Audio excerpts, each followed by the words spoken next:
Парламент жыйынында депутат Акылбек Түмөнбаев Көмүрбек Бакировдун депутаттык мандатынан БШК тарабынан ажыратылышын мыйзамсыз деп сындады. Бардык соттор номер 4-Көкжар шайлоо округу боюнча чечим чыгарган. Ага карабастан БШК өзү каалагандай токтом чыгарып, аны мандатынан ажыратып, ордуна башка депутатты отургузган, деди депутат. Түмөнбаев бул маселе боюнча БШК жооп берүүсүн талап кылып, депутаттык комиссия түзүү керектигин айтты.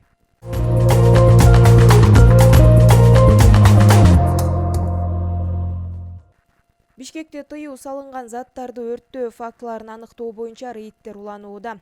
Муниципалитеттен билдиришкендей, бир жуманын ичинде 20дан ашык мончо текшерилди. Кошумчаланганда бир мончого 13 000 сом айып салынган. Буга себеп айланасындагы тазалык эрежелерин сактабагандыгы болгон. Ошондой эле текшерүү учурунда зыяндуу заттарды өрттөөгө тыюу салуу боюнча түшүндүрүү иштери жүргүзүлүп, эскертүүлөр берилди. Муниципалдык инспекция зыяндуу заттарды өрттөө укук бузуулар жөнүндө кодекстин 115 беренесинин 3-бөлүгү боюнча 7500 сомдон 23 000 сомго чейинки айыппул салынаарын эскертет.